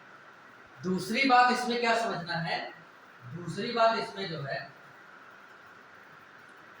अभी तक एक बात आप देखते आ रहे थे कि जो कारक जो चिन्ह होते थे वो पदों के बाद लगते थे, यही तो होता है, पदों के बाद। इसमें क्या होगा, संबोधन कारक चिन्ह, ये लिख लीजिए। अभी मैं समझाता हूं कैसे, क्या मामला, मैं कहना क्या चाहता हूं। संबोधन कारक चिन्ह, कारक चिन्ह पद से पहले प्रयोग होता है, पद से पहले प्रयोग होता है, पद से पहले प्रयोग होता है।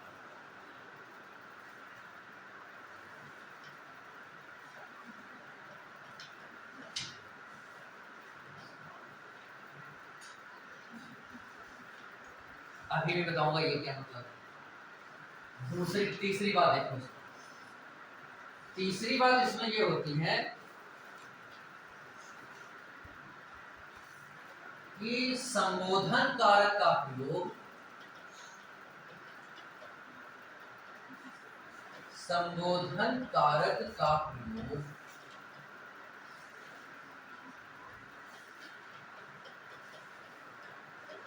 सर्वनाम के साथ नहीं किया।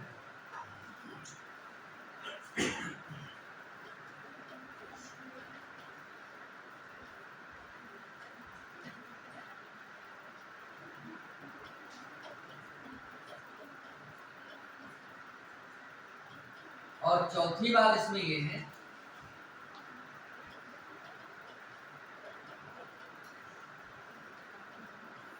संबोधन कारक वाले पद के बाद विस्मय सूचक,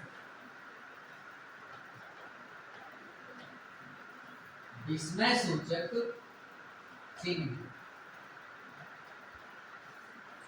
विस्मय सूचक चिन्ह का मतलब ऊपर डंडा और नीचे अंडा, है ना।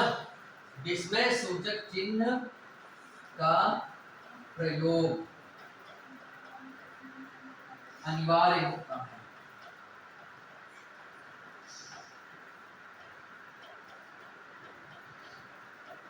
हाँ, मैं चार बातें आप लिख लीजिए जल्दी से, ये चारों बातें समझनी है। अब मैं चारों बातों को बताता हूं ये है क्या।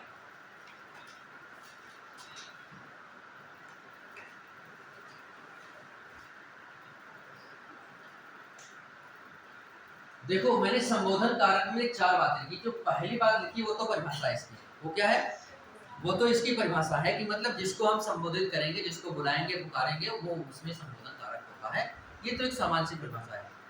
अब दूसरी जो बात जानिए वो क्या है कि संबोधन कारक चिन्ह पद से पहले, संबोधन कारक चिन्ह क्या होते हैं? ये वाले संबोधन कारक चिन्ह, ये चीज क्या होती है? पद से पहले प्रयोग होता है। ये क्या मतलब है? ये मतलब ये होगा कि जैसे देखते थे कि जैसे कि लिखा है कर्ता चिन्ह, जैसे कि राम और ने, तो क्या किया? ये पद पहले और चिन्ह बाद में, चिन्ह बाद में, कारक चिन्ह बाद में। या राम से, तभी तो होगा बाद में, या राम को, या राम का, या राम में, या फिर छत पर। तो ये जितने भी कारक चिन्ह आप देख रहे हो अभी तक जितने हमने पढ़े हैं, कर्ता, कर्म, कर्ण, संप्रदान, अपादान, संबंध और अधिकरण, इतने जो हमने अभी तक कारक पढ़े हैं, उन कारक चिन्हों का, उनके जो कारक चिन्ह होते थे, उन चिन्हों का प्रयोग पदों के बाद में होता था। ये पद है, इसके बाद पद तो समझ गए ना? शब्द जब वाक्य में प्रयोग हो जाता है तो पद कहलाता है ना? तो पदों के बाद में देखो चिन्ह सारे पदों, इसमें नहीं होगा ऐसा, इसमें होगा ऐसे, हे राम, नहीं होगा क्या? और कभी ऐसे प्रयोग देखे हो क्या? राम हे, ऐसा नहीं होता ना? तो इसका मतलब एक बात ये भी समझना है कि ऐसा प्रश्न आपसे पूछा है कि इस कारक चिन्ह का प्रयोग पदों से पहले किया जाता है, तो तुम दिमाग लगाओगे पदों से पहले या किससे पहले? ऐसा तो कुछ मैंने पढ़ा नहीं अभी तक। पढ़े सब कुछ हो लेकिन वहां पे ध्यान कुछ नहीं आएगा जब तक कि आप पहले से उस पर ध्यान न दिए हो, है ना? तो यहाँ पे आपको समझना है कि संबोधन वाले जो कारक चिन्ह हैं, उन संबोधन वाले कारक चिन्हों का प्रयोग हमेशा पद से पहले ही किया जाता है। एक बार ठीक है। दूसरा मैंने क्या लिखा है कि ये वाली मैं बात बताता हूँ अभी, उसके पहले मैं ये चौथी बात बताता हूँ। चौथी बात ये है कि संबोधन कारक वाले पद, तो किस पद में संबोधन कारक है? राम में। इसी में तो संबोधन कारक है, ये वाला चिन्ह बता रहा है, इसके साथ में चिन्ह प्रयोग राम में, राम पद में संबोधन कारक वाले पद के बाद इसके साथ विस्मय सूचक चिन्ह का प्रयोग आवश्यक होता है कि नहीं होता है? विस्मय सूचक चिन्ह को विस्मयाद बोधक चिन्ह भी कहते हो, तो कोई दिक्कत नहीं हो, दोनों एक ही नाम, विस्मय सूचक चिन्ह या फिर विस्मयाद बोधक चिन्ह, दोनों बात एक ही है। ठीक है, तो यहाँ पे हमने लिखा, अब देखो तो ये समझ गए होंगे, ये आवश्यक होता है। जिसको भी संबोधित करेंगे तो संबोधन वाला जो पद होगा, जिसमें संबोधन, जिस पद में संबोधन कारक होगा, उस पद बाद में ये वाला चिन्ह का प्रयोग करना आवश्यक होता है, अनिवार्य होता है। नहीं तो विराम चिन्हों के आधार पर वो गलत वाक्य होता है, वाक्य अशुद्ध वाक्य होता है। ठीक है, यहाँ पे हमने अब तीसरी बात ये है, तीसरा बात ये लिखी कि संबोधन कारक का प्रयोग सर्वनाम के साथ होता है। सिर्फ सर्वनाम के साथ नहीं होता है, होता नहीं होता है, दो बातें हैं ना, सर्वनाम के साथ नहीं होता है। नहीं वाली बात समझो, ये कई बार परीक्षा में पूछ चुका है, अभी पिछले बार के बीएड एंट्रेंस में पूछा था, उसने कहा था कि कौन सा ऐसा कारक है जिसका प्रयोग सर्वनाम के साथ नहीं होता है, तो ऐसा कौन सा कारक है? तो संबोधन कारक है। संबोधन कारक का प्रयोग सर्वनाम के साथ नहीं होता है। अब देखिएगा कैसे नहीं होता है।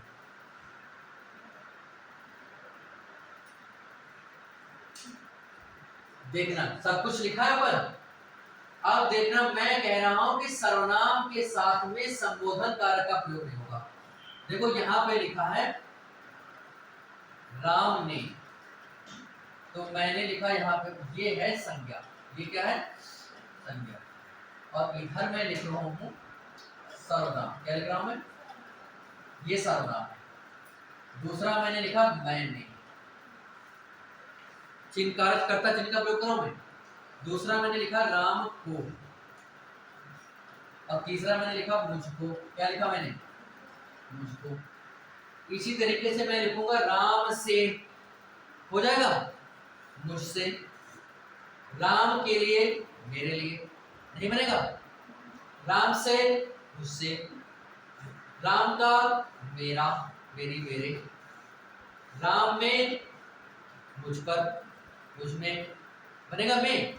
अब देखो राम पर या राम में दोनों हो जाएगा, वैसे ही हो जाएगा मुझ पर या फिर मुझ में। यानी कि आप देख रहे हो कि अभी तक मैंने जितने भी कारक चिन्ह पढ़े थे उन सभी कारक चिन्हों का प्रयोग संज्ञा के साथ भी हो रहा है और सर्वनाम के साथ भी हो रहा है। अब की में देखना, हे राम और हे मैं, ये ठीक बात है। हे वह बनेगा, हे वह, हे यह, हे आप, कुछ होगा। तो सर्वनाम के साथ ऐसे क्या शब्दों का प्रयोग होता है न, जो थोड़ा भी कभी संस्कृत पढ़े होंगे, टीटी की तैयारी की होंगे, ठीक है, या नहीं भी किए होंगे तो बहुत से ऐसे भी लड़के होंगे जो बीए एमए संस्कृत से किए होंगे। मुझे ऐसे लड़के मिले थे वो जो कह रहे थे कि मैं हिंदी से एमए कर रहा हूँ और मैं लेक्चरर बनना चाहता हूँ, बताइए सर। मेरे पास मैसेज भी आया, किसका था, ठीक है, एनीवे कोई भी। तो मेरे कहने का मतलब ये है कि जो व्यक्ति एमए हिंदी से किया है और जो व्यक्ति हिंदी से लेक्चरर बनना चाहता है तो उसको संस्कृत का ज्ञान होगा। वो इसलिए होगा क्योंकि यदि बीए में आपके पास हिंदी के साथ में संस्कृत नहीं है तो आप टीजीटी पीजीटी में फॉर्म आपका रिजेक्ट हो जाएगा। ये नियम है उत्तर प्रदेश सरकार का। ये मतलब हिंदी का मास्टर बनने के लिए आपको संस्कृत का ज्ञान होना अनिवार्य है, और अनिवार्य ही नहीं, ज्ञान के साथ में डिग्री भी हो। बीए में आपके फाइनल तक, यदि फाइनल में आपने छोड़ दिया है संस्कृत तो नहीं माना जाएगा। फाइनल तक हिंदी के साथ में आपका संस्कृत का होना जरूरी है, ये अनिवार्यता बात है। तो उस हिंदी वाले जैसे यहाँ पे जो बैठे हैं तो उनको संस्कृत का ज्ञान होगा ही। वो लोग जानते होंगे, कभी रूप आपने पढ़ा होगा, सर्वनाम में रूप पढ़ा होगा, अस्मद युष्मद का सहतौते का रूप पढ़ा है कभी। आप उसमें देखिएगा कि सर्वनाम जो शब्द होते हैं, सर्वनाम शब्दों का संबोधन रूप नहीं होता है। जैसे आपने संज्ञा शब्दों में रूप सुने पढ़े होंगे, जैसे कि रामा रामो रामा सुना है, और उसकी आखिरी लाइन संबोधन वाला रूप होता था कि हे रामा हे रामो हे रामा। कुछ थोड़ा जरूर ध्यान जरूर आ रहा होगा आप लोगों को, ठीक है। तो हे रामा तो पढ़ा है आपने, लेकिन सहतौते में आपने हे सा हे तो ये ऐसा कुछ नहीं पढ़ा है, क्योंकि सर्वनाम में संबोधन का रूप चलता ही नहीं, न होता ही नहीं। उसी तरीके से हिंदी में भी सहतौते तम तो तान तेन ताभ्याम तय तस्मै ताभ्याम तो या तस्मै ते ताम तस्मै तयोते, ठीक है। तो कहने का मतलब ये है कि मेरे कहने का मतलब ये है कि संबोधन का रूप नहीं होता है, होता ही नहीं है। वैसे ही हिंदी में भी सर्वनाम के साथ संबोधन का प्रयोग नहीं किया जाता, सर्वनाम के साथ संबोधन कारक का प्रयोग नहीं किया जा सकता है, होता ही नहीं है। आप भी देख ही रहे हो कि हे मैं कभी हो नहीं सकता है ना, हे वह कभी ऐसा हो ही नहीं सकता। और कभी यदि आपको ऐसा लग भी जाए कि कोई वाक्य बन रहा है, हे तुम क्या कर रहे हो, ऐसा हो सकता है क्या? ठीक है, तो ये होगा नहीं। यदि होगा भी तो ऐसा हो सकता है कि उसके पहले से भी लिखा है हे तुम क्या कर रहे हो, हे तुम क्या कर रहे हो, ये बात ठीक नहीं है। लेकिन यहाँ पे हे की जगह पे मैं तुमको दूसरा बदल दूं और मैं ये लिख दूं अरे, तो तुम्हें लगेगा हाँ हाँ प्रयोग हो गया, तो बात नहीं है। अरे भी तो संबोधन है भाई, लिखा नहीं था वहां पे, भले ही छूट गया लेकिन होता है। अरे भी संबोधन चिन्ह है, तो ये तो प्रयोग हो गया। अभी कह रहा था कि नहीं होगा, अरे तुम क्या कर रहे हो, तो इसका मतलब तो ये नियम तो नहीं, ये वाक्य गलत है। ये वाक्य तब सही होगा जब यहाँ पे नहीं, यहाँ पे नहीं, ये चीज जो है ना यहाँ पे लग जाए, क्या हो जाए, अरे तुम क्या कर रहे हो, ये वाक्य अलग हो गया, और अरे क्या हो गया, अलग हो गया। क्या मेरी बात समझ रहे हो? और यदि इसके बाद में तुमने ये विषय सूचक चिन्ह नहीं लगाया तो ये वर्तनी दृष्टि से वाक्य अशुद्ध है। जब वाक्य अशुद्ध है तो बात ही खत्म है ना, तो वाक्य अशुद्ध हो जाएगा। तो अरे का मतलब हुआ कि ये संबोधन है और इस संबोधन के साथ कोई सर्वनाम हो नहीं सकता है और कोई संज्ञा आया नहीं है, तो फिर इसके बाद ही कारक क्या कहते हैं कि आप लगा सकते हैं, क्या लगना जरूरी है इसमें से कुछ चीज। और फिर क्या ये वाक्य अलग हो गया। वैसे भी देखो, यदि मैं ऐसे लिखूं, अरे तुम और क्या कर रहे हो, तो ये वाक्य क्या सही लग रहा है क्या? ये इसके साथ में लगेगा क्या? नहीं लगेगा। तो ये वाक्य है गलत, है ना? ये वाक्य कैसा है? ये वाक्य है गलत, ठीक। तो यहाँ पे आप बात समझ गए होंगे कि संबोधन कारक का प्रयोग सर्वनाम के साथ नहीं करें। अन्य जितने भी कारक हैं सबका प्रयोग सर्वनाम के भी साथ होता है और संज्ञा के भी साथ होता है, लेकिन संबोधन एकमात्र ऐसा कारक है जिसका प्रयोग केवल संज्ञा के साथ ही होता है, सर्वनाम के साथ नहीं होता है। क्यों नहीं होता है आप समझ पाए होंगे शायद थोड़ा बहुत, है ना? राम जो है वो संज्ञा है, लेकिन मैं क्या है? सर्वनाम है। तुम क्या है? सर्वनाम है, इसके साथ नहीं होगा। तो यहाँ पे ये बात आपको जान लेनी है। तो ऐसा, और ये चीजें क्यों जाननी है? क्योंकि वाक्य शुद्धि शुद्धि भी तो रहता है, तो उसमें भी ये चीजें आती हैं, कहीं से भी कोई गलती कर सकते हैं। तो यहाँ पे ऐसा कोई गलती हो तो आप समझिएगा, ठीक है?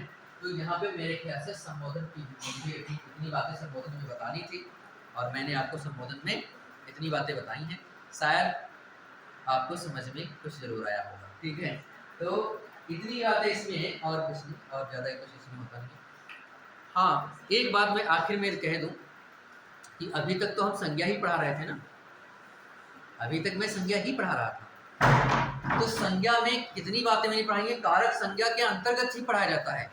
आप चाहे जो किताब उठा के देख लीजिए, जो कारक का विश्लेषण होगा, कारक की जो व्याख्या होगी, कारक वाला जो चैप्टर होगा वो संज्ञा के अंतर्गत होगा। कहाँ होगा? और संज्ञा के अंतर्गत कारक इसीलिए होता है, जो हमने आखिरी बात समझाई, जब सर्वनाम के साथ सभी कारकों का प्रयोग हो ही नहीं पाता है, तो कारक का अध्ययन हम सर्वनाम के अंतर्गत क्यों करेंगे, है ना? सभी कारकों का प्रयोग संज्ञा के साथ ही हो पाता है, होता है। इसीलिए समस्त किताबों में कारकों की व्याख्या, कारक की व्याख्या संज्ञा के अंतर्गत ही की जाती है, संज्ञा के चक्कर में होगा। जब ये सब खत्म होगा तब सर्वनाम शुरू होगा। आप देखिएगा, अभी तक नहीं देखे, ठीक है? तो मेरी बात यहाँ खत्म है। एक संज्ञा में मैंने और बात बताई थी, वो थी पद परिचय। पद परिचय बहुत सरल चीज होती है, मैं आपको बता देता हूँ, ठीक है? तो देख लीजिए, फिर इसके बाद सर्वनाम।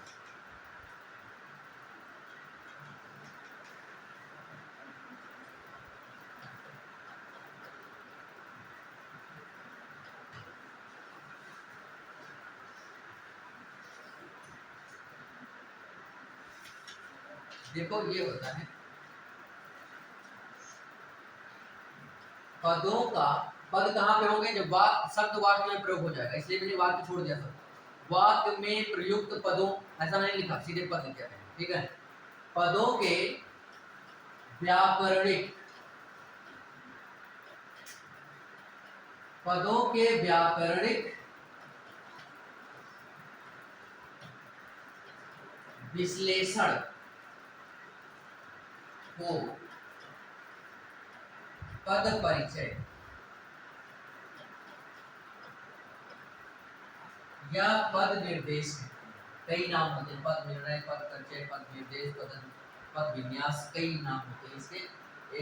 एक दो नाम नहीं, यही नाम ज्यादा प्रचलित है, पद परिचय या पद निर्णय या पदच्छेद, मैं ऐसा कहते हैं।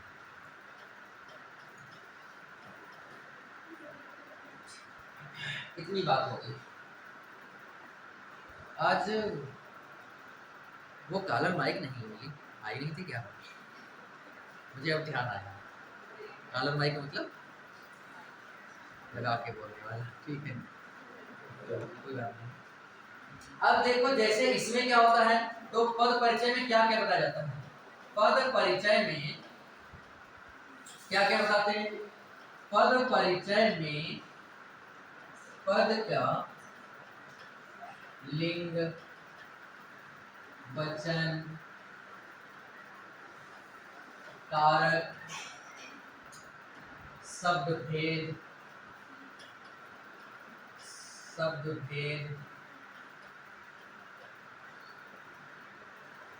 भेद और उसका प्रकार और उसका प्रकार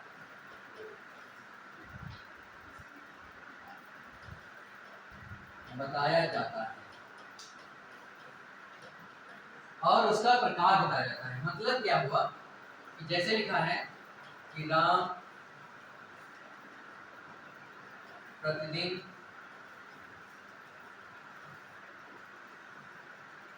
विद्यालय जाता है। अब मान लिया कि हमने इसी पद को पद परिचय देना, इसी का हमें पद परिचय देना है, राम का। तो राम का मुझे पद परिचय देना है, तो पहले बात मुझे क्या करना है, शब्द भेद भी बताना है। ये शब्द भेद कौन सा है, फिर बताना है कि शब्द भेद का प्रकार कौन सा है, फिर बताना है उसका लिंग क्या है, फिर बताना है उसका वचन क्या है, फिर बताना है उसका कारक क्या है। मतलब ये है कि राम जो शब्द है इसके शब्द भेद में बताओ क्या होगा। शब्द भेद का मतलब है कि शब्दों के मैंने भेद पढ़े हैं, संज्ञा सर्वनाम क्रिया विशेषण संबंध बोधक समुच्चय बोधक से पढ़ा है कुछ मैंने, संज्ञा सर्वनाम विशेषण क्रिया इत्यादि। तो उनमें से ये कौन सा है, ये संज्ञा है, सर्वनाम है, क्रिया है, विशेषण है, क्या है। तो राम शब्द को हम बताएंगे, ये वाला जो शब्द है शब्द भेद में ये है संज्ञा। अब संज्ञा है तो संज्ञा का कौन सा प्रकार है, तो ये संज्ञा में व्यक्तिवाचक संज्ञा है। कौन सा संज्ञा है, व्यक्तिवाचक संज्ञा है, मैंने बताया था ना। फिर इसका लिंग कौन सा है, तो लिंग हम जानते हैं ये पुल्लिंग है, नहीं है। वचन में वचन हम जानते हैं कि राम एक ही है, तो एक वचन है ना। कारक में जानते हैं तो कारक में जा कौन रहा है, क्रिया को करने वाले कर्ता कहते हैं, तो राम ही तो जा रहा है, तो राम कौन सा हो गया, कर्ता हो गया। इतनी बातें बताएं, कोई जरूरी नहीं है कि इतनी बातें पूछा जाए, आपसे कम बातें भी पूछी जा सकती हैं, ठीक है।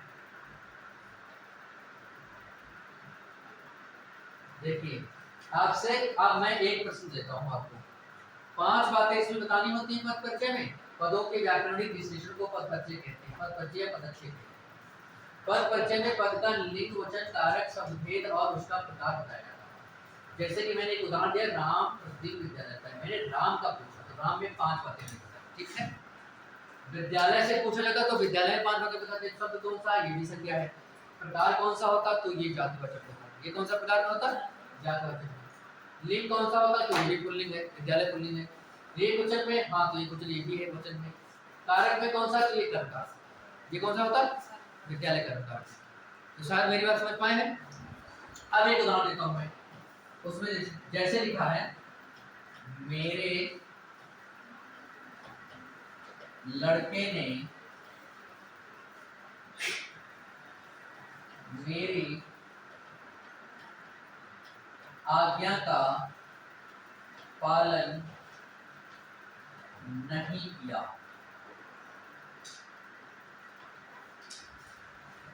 अब बात यह है कि मेरे लड़के ने मेरी आज्ञा का पालन नहीं किया, और यहाँ पे किसको रेखांकित किया है, किसको, और इसके लिए 4 विकल्प दिए गए, बताओ ये सही क्या है।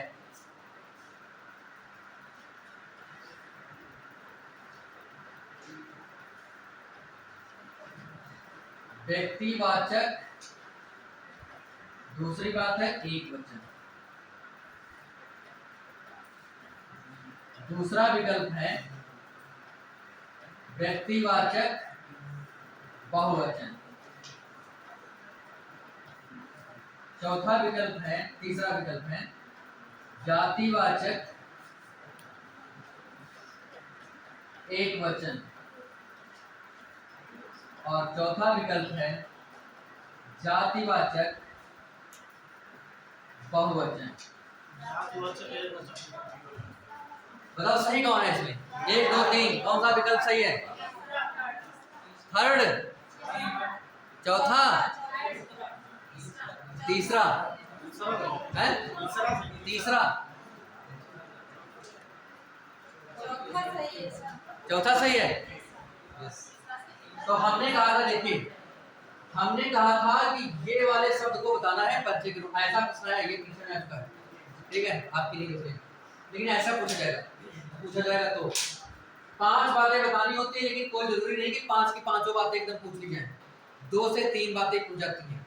इसमें 2 बातें पूछी गई हैं, एक वचन और एक शब्द का प्रकार, 2 ही तो बात पूछी गई है।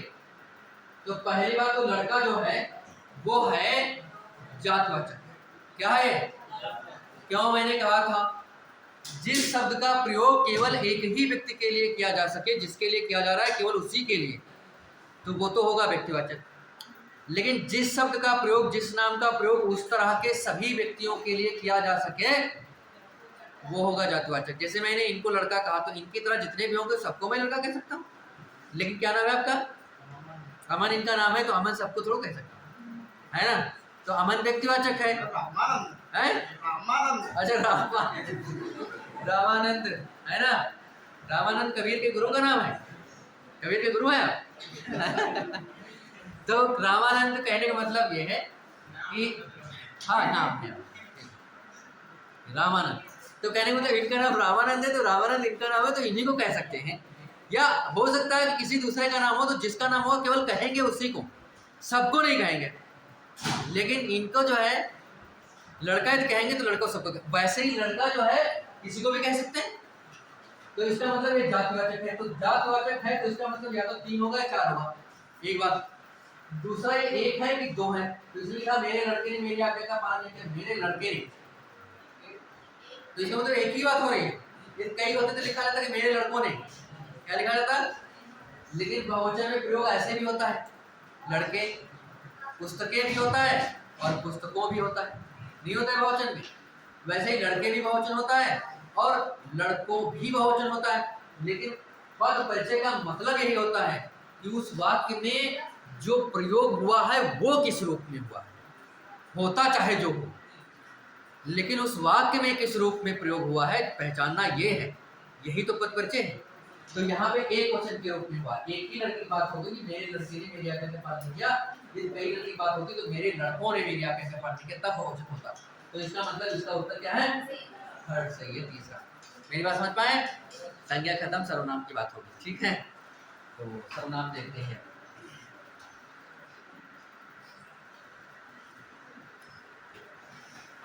ये ले गया, लिखना है किसी को?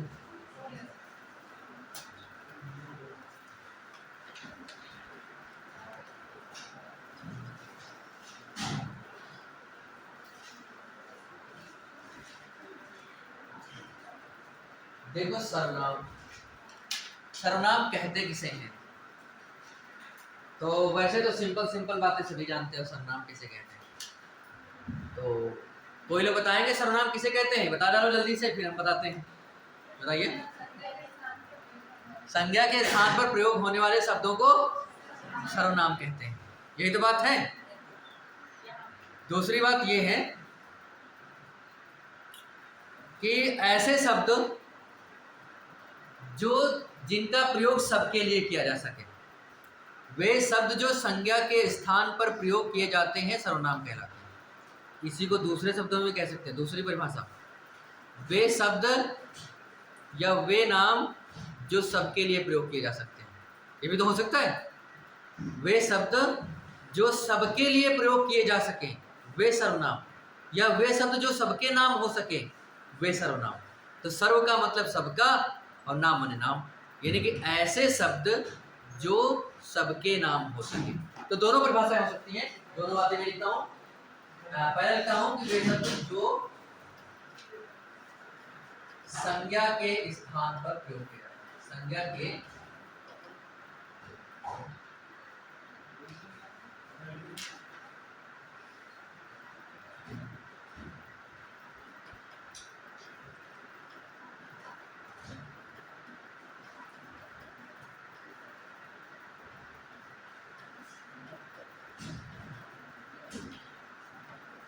जो संज्ञा के स्थान पर प्रयोग किए जाते, शब्द भी लिख सकता था यहाँ पे, लेकिन नहीं था। जो शब्द संज्ञा के स्थान पर प्रयोग किए जाते हैं आगे लिखते हैं उन्हें सर्वनाम, ठीक है?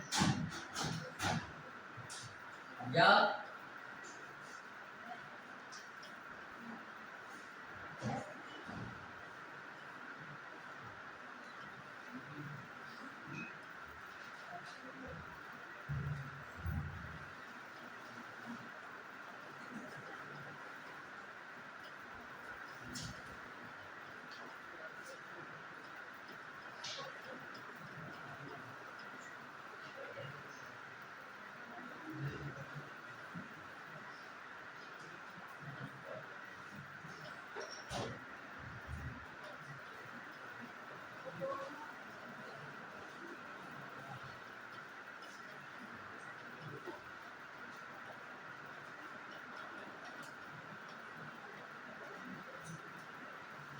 अब देखो ये दोनों परिभाषाओं की असलियत देखो क्या है।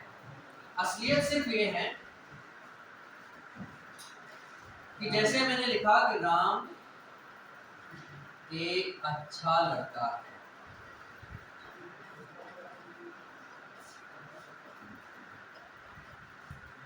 दूसरा मैंने लिखा राम प्रतिदिन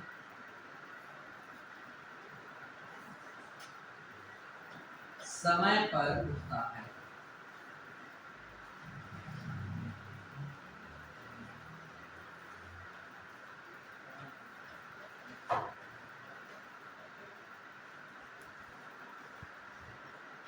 दूसरा मैंने लिखा राम विद्यालय समय पर जाता है।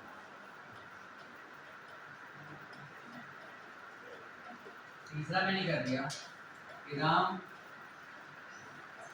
पढ़ने में तेज है।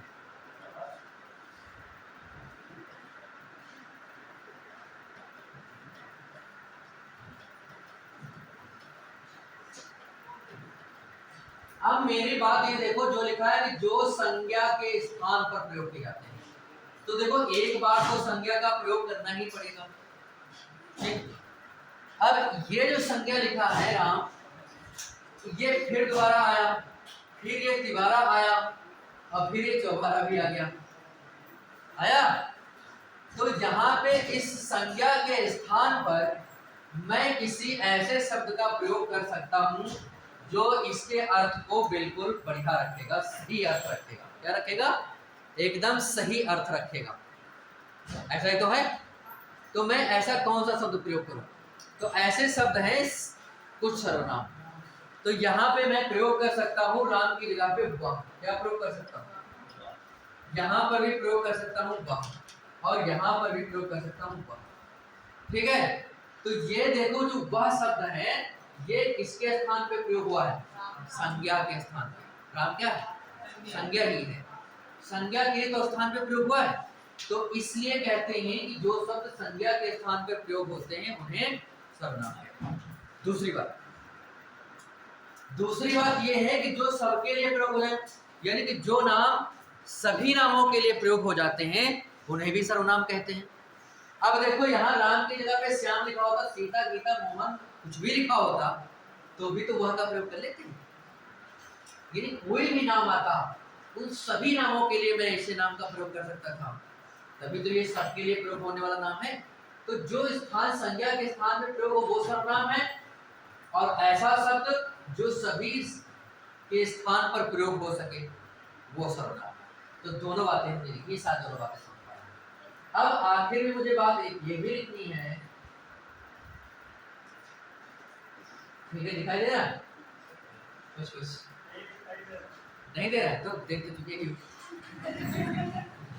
ठीक है, तो बार बार क्या देखना उसमें? तुलसीदास लिखते हैं अवश्य देखिए देखन जोग। यदि कोई देखने योग्य वस्तु हो तो उसे जरूर देखना चाहिए। मैं तुलसीदास कहे हैं, वो भी किसके परिप्रेक्ष्य में? कथा सत्संग के मामले में। चलो आज इतना ही रखते हैं।